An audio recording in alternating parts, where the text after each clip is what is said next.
C'est vraiment un coup de tonnerre politique. On n'est pas dans une vie normale. C'est absurde. Je suis à la fois écœuré et blessé.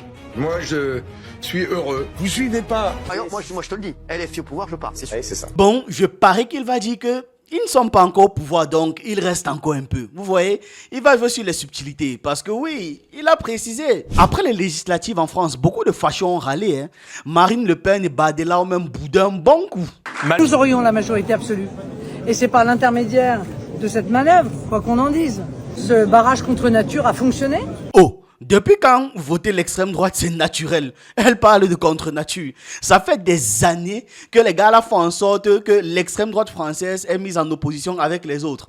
Et ça fait des années qu'ils pèdent. Simplement parce que n'importe qui peut gagner contre eux. Le premier ministre Gabriel Attal a dit vouloir poser sa démission. Conformément à mes principes, je remettrai demain matin ma démission au président de la République.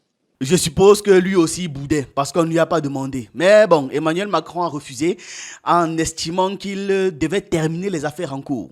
Emmanuel Macron a refusé la démission de Gabriel Attal. J'assumerai bien évidemment mes fonctions pour notre pays. Affaire, je précise, qui peut prendre plusieurs semaines, voire plusieurs mois, et qui leur laisse largement le temps de jouer de nouvelles cartes. Par exemple, il pourrait faire imploser le nouveau Front Populaire. Bon, c'était quoi concrètement la conclusion? Vous le savez, le nouveau Front Populaire est arrivé en tête du second tour des élections législatives qui servent à élire les députés de l'Assemblée nationale. En France, on est en train de parler de la France. Le nouveau Front Populaire, donc, c'est une organisation, c'est l'alliance des partis de gauche et cette alliance est arrivée en tête avec 280 députés. Après le nouveau Front Populaire, en deuxième position, on retrouve Ensemble. Ensemble, c'est le nom d'une organisation aussi, qui est le camp de l'alliance présidentielle, qui a obtenu 166 sièges de députés. Quant au Rassemblement national et ses alliés qui sont arrivés en tête aux législatives du premier tour, ont terminé finalement troisième du scrutin avec 143 sièges. S'il y a bien une chose qui m'a fait rire ces derniers jours, c'est que les électeurs du RN étaient déjà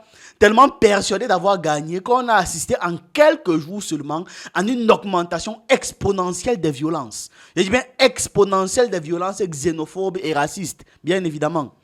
Des gens tabassés parce qu'ils sont noirs, des commerces brûlés parce que ces commerces-là embauchent des noirs, des gens menacés et sommés de quitter les maisons qu'ils ont achetées eux-mêmes et de revendre ces maisons-là aux blancs parce qu'ils ne sont pas blancs. Les gars avaient déjà tellement pris la confiance qu'ils ne se cachaient même plus. Tout le monde pouvait cracher sa xénophobie et sa haine des autres comme ça sur Internet et recevait même des dizaines de milliers de likes. Ça dit, vous voyez les publications avec 200 000 likes, la personne dit des trucs d'une violence inouïe. Mais bon, ça va. Les réseaux sociaux étaient inondés de déclarations. Les gens ne se retenaient même plus pour montrer leur vrai visage. Ils ne se retenaient plus de dire ce qu'ils pensaient réellement.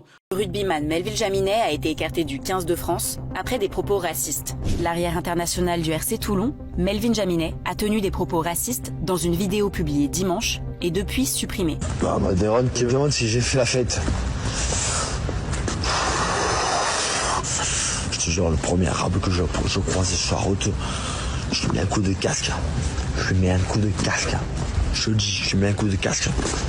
Dans un communiqué publié rapidement après la diffusion de la vidéo, la Fédération française de rugby a condamné avec la plus grande fermeté les propos tenus par Melvin Jaminet, qui sont totalement inacceptables et contraires aux valeurs fondamentales de notre sport. Le joueur a été mis à l'écart avec effet immédiat et quitte le groupe France, actuellement présent en Argentine. La FFR a aussi annoncé l'ouverture d'une enquête interne pour prendre des mesures appropriées. Le RCT a pour sa part réagi sur son compte X, condamnant les propos tenus et se désolidarise de ceux-ci. Le club a aussi annoncé l'ouverture d'une enquête interne. Dimanche soir, Jaminet a publié un message d'excuse sur son compte Instagram. Je suis profondément désolé et honteux de mes paroles. Je tiens à m'excuser auprès de tout le monde. Je comprends que cela ait pu blesser et offenser de nombreuses personnes, et je tiens à dire clairement que ces propos ne reflètent en aucun cas mes valeurs ou celles de l'équipe de France de rugby. Le racisme sous toutes ses formes est inacceptable et va à l'encontre de tout ce en quoi je crois. Le temps d'une vidéo, ce type a détruit sa carrière parce qu'il pensait être impuni. Il pensait que c'était impuni, que ça va, ils vont passer de toute façon.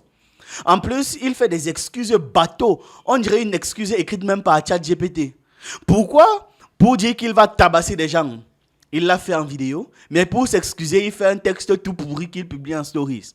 Il devait aussi faire ça en vidéo. Dites-vous que ce genre de choses se multipliaient. En l'espace de quelques jours seulement, des gens ont fait preuve d'une violence inouïe. Preuve que la seule chose qui les retient en réalité, c'est le regard social et les lois, et non pas leur soi-disant humanité qu'ils prétendent avoir. Absolument pas. C'est simplement les lois et parce qu'il y a des conséquences du point de vue social. Puisque quelqu'un, ils vont dire des trucs, on va les chasser du boulot, etc., etc. La preuve, à l'idée simplement qu'ils n'allaient pas être punis. Vous avez vu déjà les dingueries qu'ils ont sorties. Cette élection est une défaite officielle pour le RN, mais pas officieuse. Parce qu'ils ne seront peut-être pas au gouvernement, mais ils ont beaucoup plus de pouvoir qu'avant, vu qu'ils ont maintenant beaucoup plus de députés en place. D'ailleurs, Jordan Bardella, dans son discours, a évoqué la percée la plus importante du RN de toute son histoire. Certes, ils n'ont pas eu le pouvoir là, mais officieusement, c'est une victoire immense pour le RN. C'est un résultat qui est complètement contraire à ce qu'anticipaient les différents sondages. Les sondages plaçaient le Rassemblement national largement en tête. Même s'ils n'avaient pas la majorité absolue, les médias étaient quand même convaincus qu'ils allaient être premiers. Et finalement, ils ont terminé en 3e position. Ça la fout un peu mal, surtout quand on leur avait déjà vanté leur victoire et que tous leurs électeurs étaient déjà convaincus de leur victoire. Fallait voir les visages se décomposer. Il va falloir regarder notre toute première projection.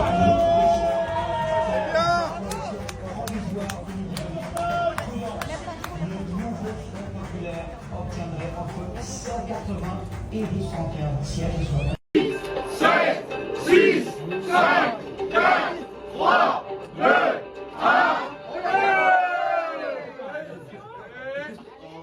Voilà, vous la découvrez, notre estimation Ipsos Talent.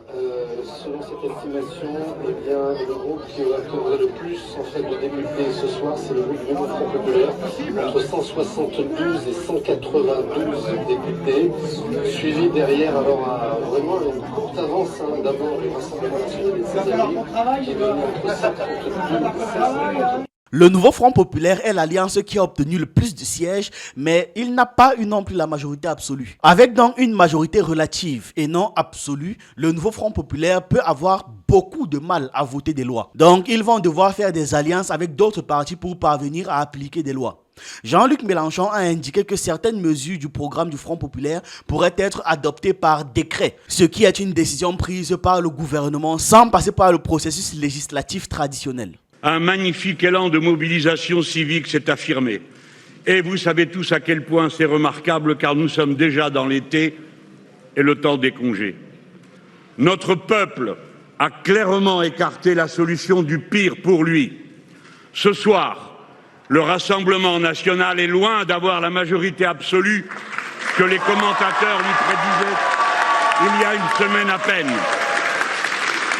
C'est même tout le contraire.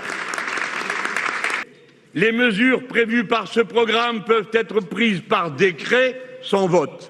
Pour le moment, en France, il n'est pas clair comment le Premier ministre sera choisi. La France insoumise est le groupe le plus important au sein du Nouveau Front Populaire, mais elle ne dispose pas de la majorité absolue. Avec le Parti Socialiste, le Parti Communiste Français et les écologistes réunissent un nombre plus important de députés. Emmanuel Macron a déclaré qu'il attendait la structuration de la nouvelle Assemblée avant de prendre les décisions nécessaires. Il pourrait maintenir le gouvernement actuel pendant les Jeux Olympiques, bien que cela ne soit pas souhaité par le Nouveau Front Populaire. Jean-Luc Mélenchon a estimé que le président a le devoir d'appeler le Nouveau Front Populaire à gouverner. Celui-ci y est prêt. Le Nouveau Front Populaire respectera le mandat que lui ont donné les votes pour ses candidats. La parole donnée sera tenue. Le Nouveau Front Populaire appliquera son programme. Rien que son programme, mais tout son programme.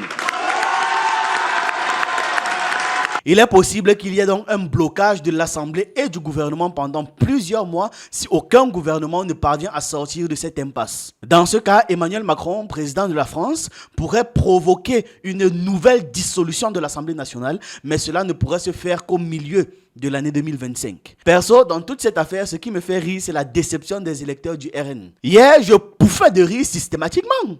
C'est-à-dire, les gens qui, dans une mouvance globale, pensaient faire preuve de toute leur violence sans aucune conséquence, se trouvent maintenant très embarrassés de ce qu'ils disaient, de ce qu'ils déclaraient. Les gars suppriment même leurs vidéos. Ouais. En tout cas, vous devez retenir une chose. La démocratie n'existe pas et n'a jamais existé. Vraiment, si vous comprenez ça, vous comprendrez tout le reste. C'était tout pour cette vidéo. On se retrouve dans une prochaine.